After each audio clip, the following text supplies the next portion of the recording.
Então, o curso está chegando agora no final da primeira parte, né, que é a contemplação dos primeiros 2 estágios, né, do caminho espiritual.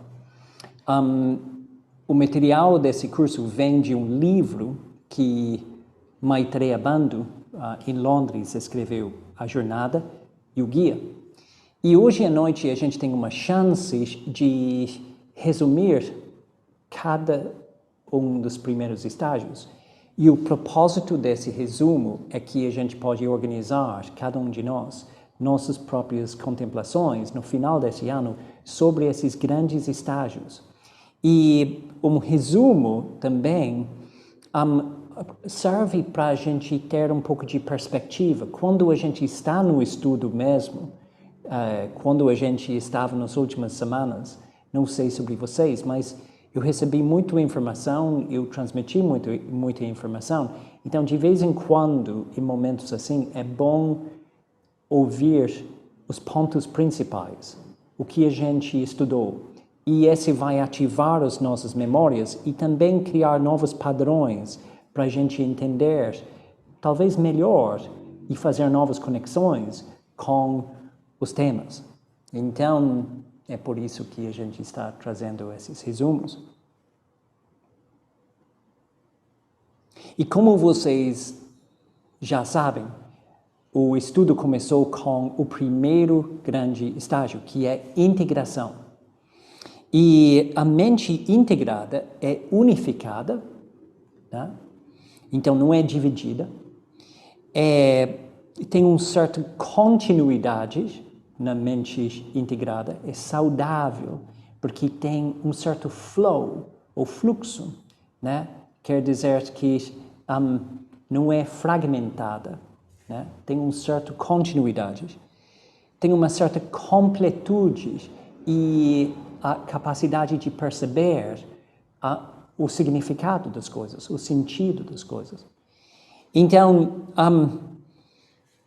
uma mente integrada é uma mente que integra, né, a nossa mente com o nosso corpo.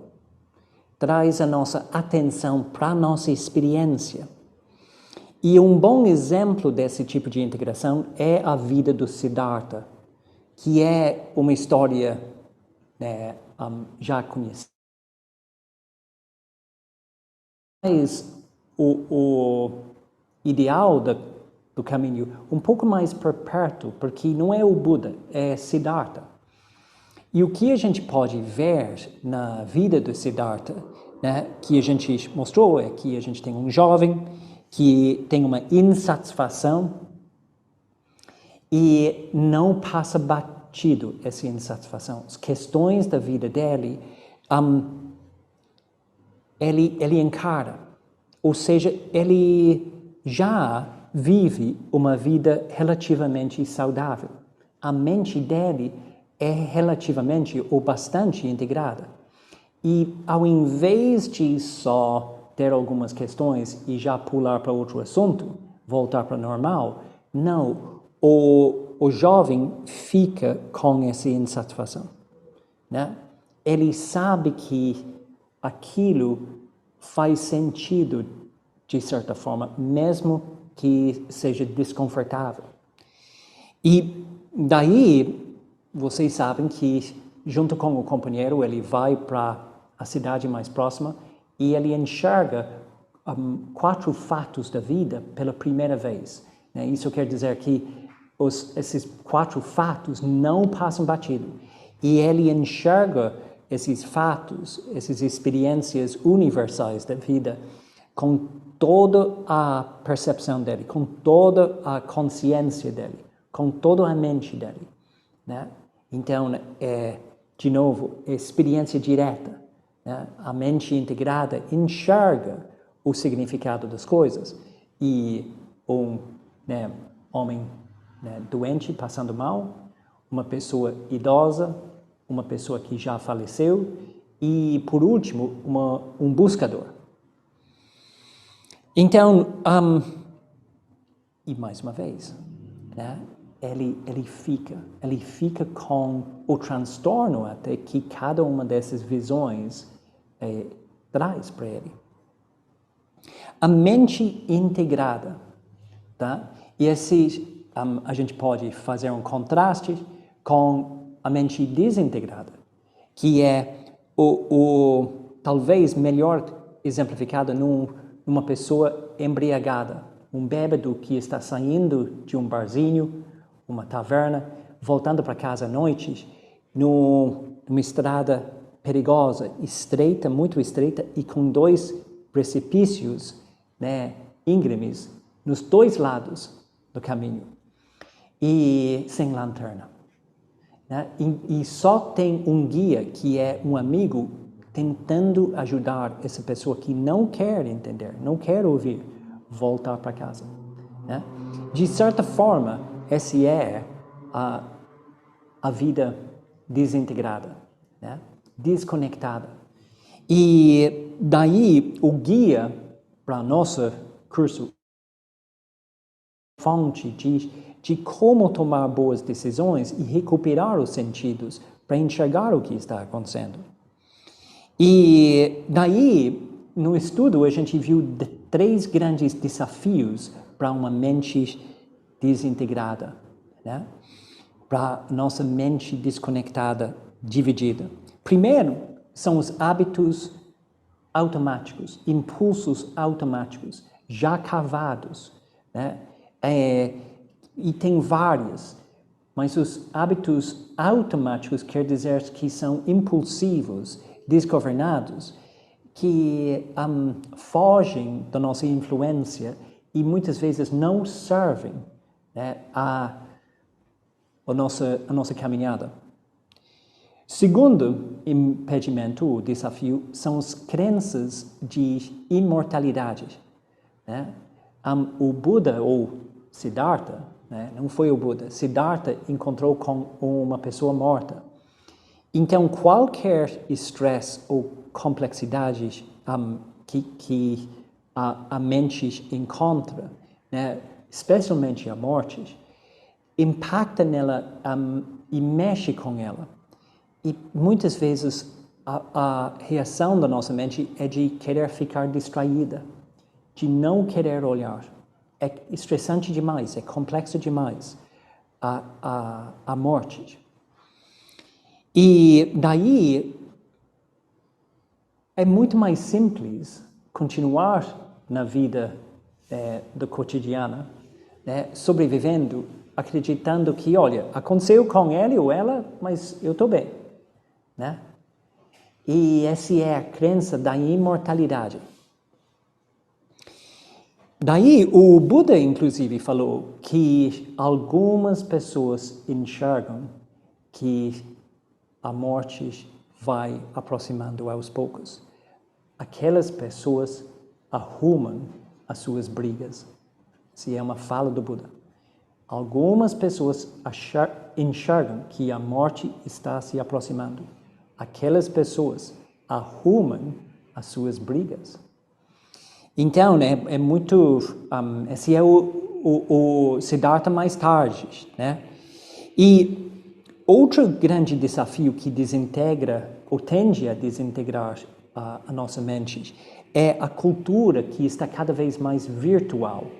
Não sempre tinha uma cultura virtual, no sentido de intelectuais ou ideias desincorporificadas, acreditando em todo tipo de coisa, menos o que está acontecendo. Né? Porém, agora a gente tem uma vida virtual mesmo, em que a gente tem promessas até de ser um avatar, um tipo de avatar, ou uma nova identidade, né, desincorporificado, que vive num espaço virtual.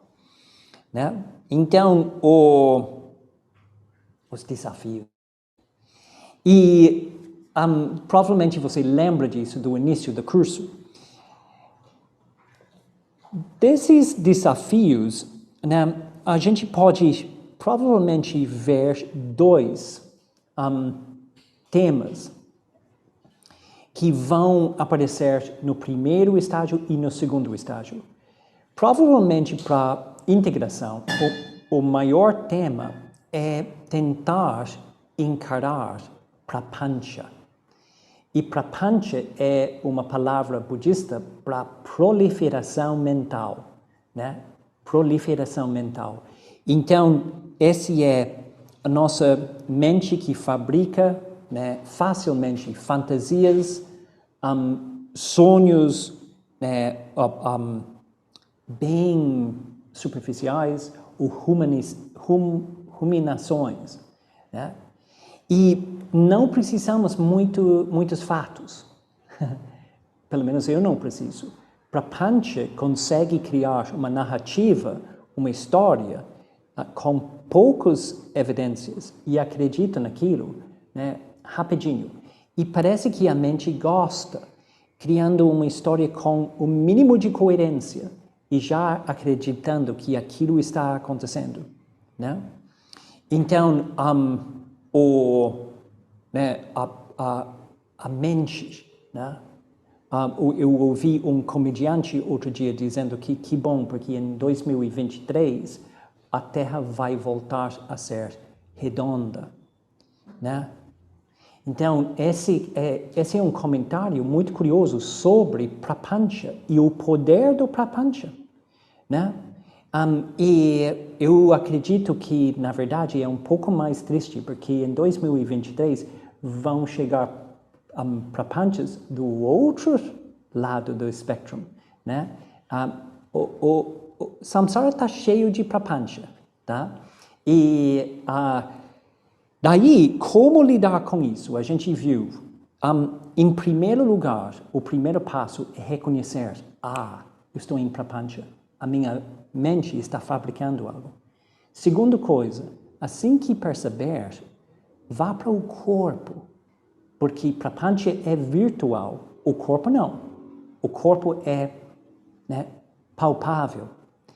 E no corpo a gente sente sensações que estão presentes e esse já muda a relação com prapancha. E ao invés de, esse é o terceiro passo de como lidar com prapancha, ao invés de tentar mudar a nossa experiência, o caminho do meio é ficar com a experiência e confiar que a gente vai enxergar o que realmente está acontecendo com o tempo, tá? Então, esse é o espaço de ficar perto, né? Porque para mudar hábitos, é bom conhecer o hábito primeiro. Aproximação, que poucas pessoas querem fazer. Hábitos são complexos, nossos hábitos. E para chegar no raiz do hábito, é importante entender todos os aspectos do hábito para ele saltar. Então, é por isso que o primeiro grande estágio chama nossa atenção para conhecer prapancha e aprender a questionar prapancha. Então, provavelmente, esse é, né, para nós, o quarto estágio. Quando é o quarto passo. Primeira coisa, reconhecer. Segundo, o corpo. Terceiro, espaço. Fique com a experiência com o espaço. E, aos poucos, questiona, né? Será que é isso? Não, claro que tem um outro tema, mas é mais ligado com o segundo estágio, que é como engajar as nossas emoções, né? E a gente vai ver isso no segundo estágio. Mas o que é curioso sobre Siddhartha é que, de novo, na mente saudável, na mente integrada, ele se sentiu insatisfação, algo que ele chamava de dukkha.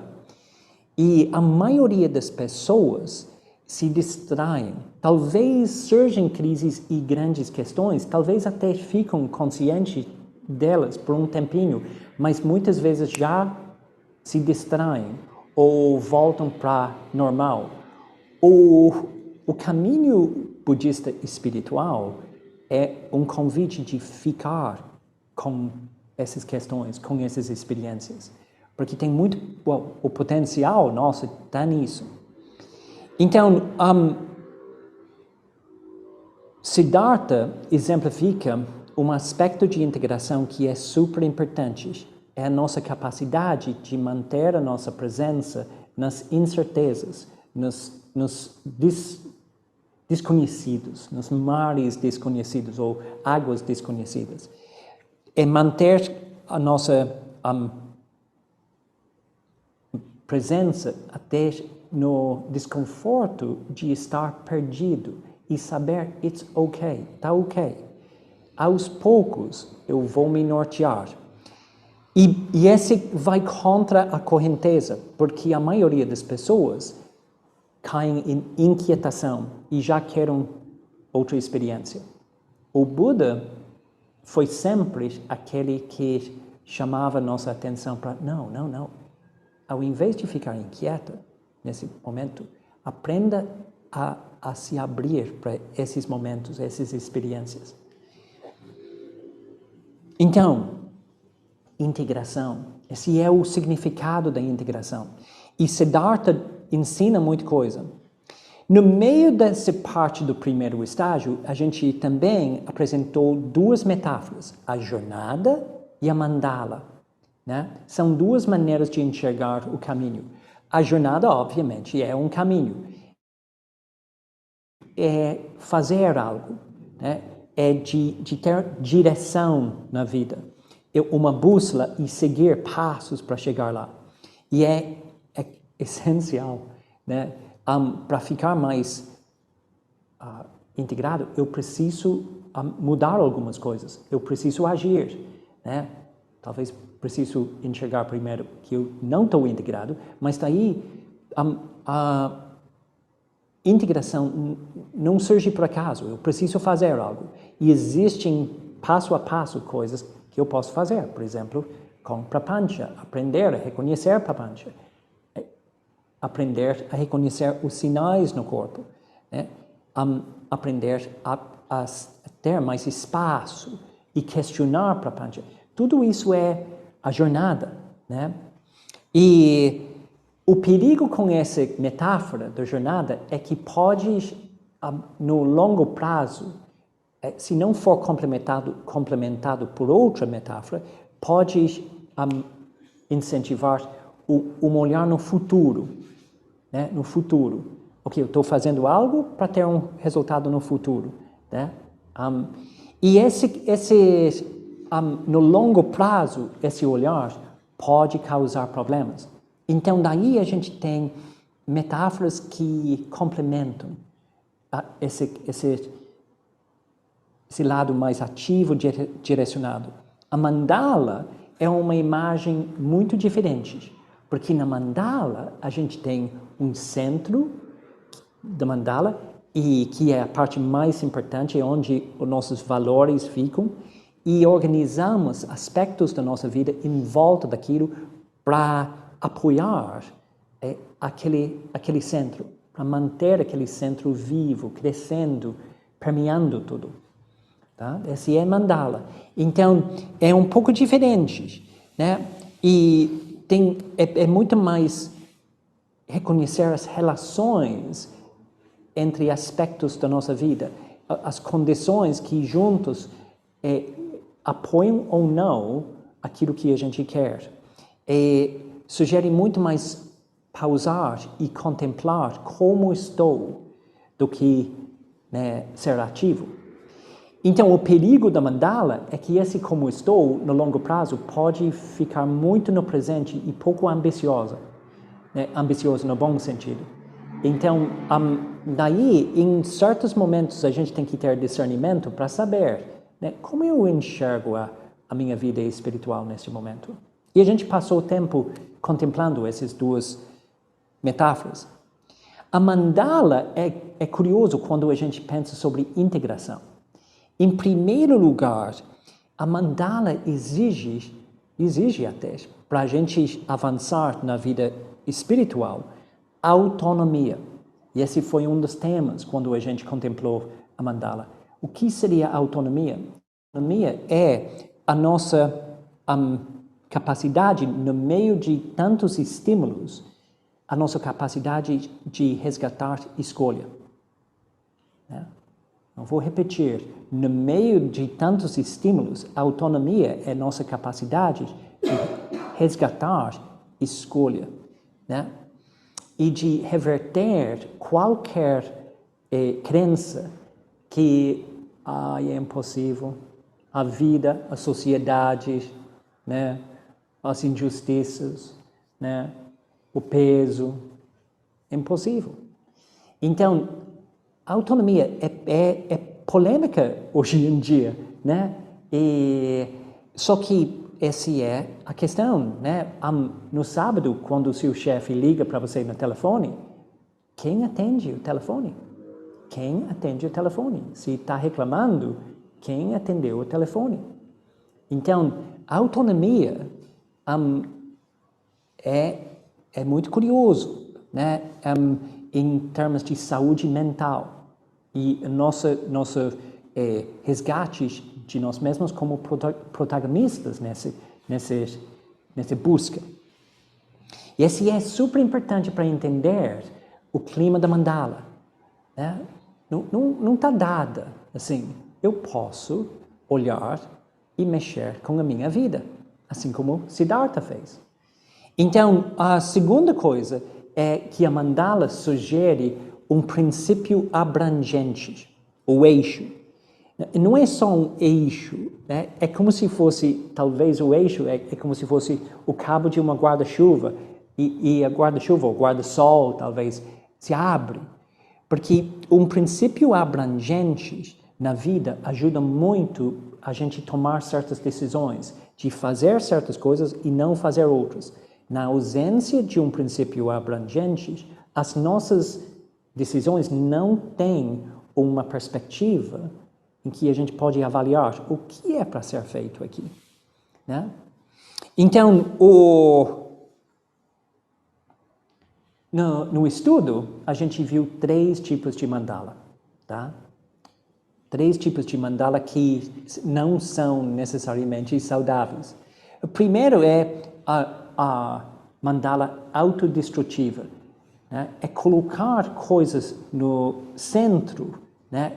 Como propósitos que, na verdade, não ajudam a gente, não servem a nossa saúde e nosso progresso. Então, é colocar coisas no centro que no alcance uma grande conquista, vamos dizer. Então, é colocar dinheiro ou, né, sucesso ou alguma coisa assim no centro. E muitas vezes é autodestrutivo porque aquilo que a dependência e fissura, a gente quer mais e mais e mais e mais, né? Sem perceber a destruição que está acontecendo, para nós mesmos especialmente.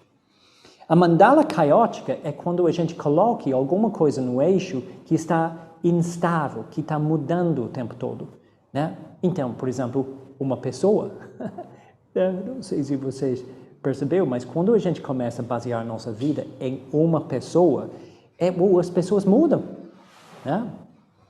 Então, e daí essa cria oscilação e pouca segurança na nossa vida, tá? E a mandala imatura é a mandala em que a gente coloque algo, talvez até espiritual, no eixo, mas a gente não passou tempo suficiente contemplando, talvez é precoce. É muito fácil fazer. É problema quando a gente acredita que a gente está colocando algo realmente espiritual no eixo, mas é imaturo se realmente a gente não entendeu ainda o que é o princípio espiritual, né? E demora. Então, o coração amadurece aos poucos. Talvez esse último é inevitável, mas é bom saber que eu não sei ainda exatamente o que é o Buda, por exemplo, o princípio do Buda. Então, para terminar essa parte, né, a gente simplesmente falou, olha, para o como é ter a autonomia de olhar para a nossa mandala assim como o Siddhartha olhou para a vida dele, né? E obviamente Siddhartha é um exemplo de alguém que foi para a cidade, viu os fatos da vida e não só ficou naquilo, mas enxergou o significado daquilo e começou a contemplar, talvez eu vou ter que mudar algumas coisas aqui. Né?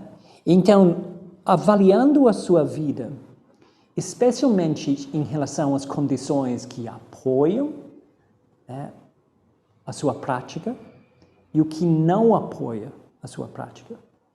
Esse é essencial. No final do ano, inclusive, eu acho essa bela época para fazer isso. Achar uma montanha metafórica e ficar em cima da montanha para ter perspectiva na sua vida, né? E talvez tempo mais quieto para enxergar, talvez escrevendo um pouco sobre o seu momento atual, para externalizar e ver o que está acontecendo, o que está indo bem, o que não está indo bem. E com esse clima de autonomia criativa, tá? E a segunda coisa que a gente sugere é dos hábitos. Qual hábito perto, até pequeno, eu consigo mudar? E o que eu não consigo mudar? Por exemplo, não sei sobre vocês, mas eu tenho a minha família na Irlanda, né, super querida. Eu não posso mudar eles. É a minha família. Essa é dada, né? Então, tem certas coisas, óbvio, família é mais óbvia, mas tem certas coisas na vida que a gente não vai conseguir mudar. Então, essa é uma contemplação do clima da mandala de integração. E a terceira coisa é óbvio, conversar com os outros. Boas conversas, conversas conectadas, conversas em que a pessoa está querendo e consegue entender a gente e seguir o nosso raciocínio. Né? Pessoas que genuinamente estão querendo acompanhar a nossa vida, que lembram na próxima conversa, como está indo aquilo que você falou na última vez? É tão raro, né? E, enfim, né, resumindo integração, tem muita informação nisso, mas talvez está apitando algumas coisas, lembrando. Uma maneira de entender integração é lembrar que tem esse movimento, né? Esse movimento que Siddhartha fez, de integrar a nossa mente e o nosso corpo, de integrar, né, a nossa atenção com nossa vida, de ficar perto, não só perto, mas dentro da nossa vida, né? E dos hábitos, dos sonhos, das crenças, das tensões, dos movimentos. E de aos poucos manter perto também as insatisfações e as questões, né? Esse é essencial para que a vida espiritual ganhe força. É isso que a gente chama de integração. Não é só foco ou concentração, é muito mais amplo, tá? E eu fico super contente que Maitreya Bandhu trouxe este aspecto da integração, porque é isso que Sangharakshita, nosso fundador, sempre falava para a gente, né? Ele não ficou satisfeito com um conceito da integração reduzida. Ele quis mostrar o que é realmente nas suas profundezas. E talvez, terminando agora, a gente pode dizer que tem dois tipos de integração. Tem a integração de enxergar que realmente a mandala não está legal e eu preciso trazer para dentro talvez um pouco mais de, né, continuidade na minha vida, né? Ou um pouco mais de, né, honestidade, né, comigo mesmo. ou talvez um pouco mais de ritmo ou disciplina, né, na minha vida. O rigor. Rigor não é rigidez, rigor é ficar com algo para entender cada vez mais aquilo. E esse é chamado integração horizontal. A integração vertical é um pouco diferente. Acontece quando, por exemplo, à noite, um sonho vem e é de uma mensagem, com uma mensagem completamente diferente do dia a dia, da vida cotidiana. Alguma coisa vem na forma de uma mensagem sobre a minha vida que eu não entendo. Talvez um cenário diferente. Talvez pessoas ou eu agindo de forma completamente diferente. E integração vertical é quando alguma coisa no sonho ou na vida de uma outra ordem entra, né? Quer dizer, um acontecimento em que, de repente, eu enxergo a interconectividade das pessoas. Acontece em lugares, em natureza, de vez em quando, em shows com muitas pessoas, um senso grande de pertencimento surge, né? Em certos momentos com a beleza também, pessoas têm esse quase ruptura entre o cotidiano e algo de ordem mais significativa. Então, eu espero que esse resumo de integração traz para você a possibilidade de integração no dia a dia e também uma receptividade para um aspecto da integração que também vai além de só a nossa história, eu aqui, né, agindo. Né? Espero que a gente está colocando no final um tempero do mistério, até da mágica da vida. Né? E espero que eu não estou deixando, ou espero que eu estou deixando integração atraente ao invés de uma tarefa, né? De simplesmente eu me organizar melhor na vida. Né?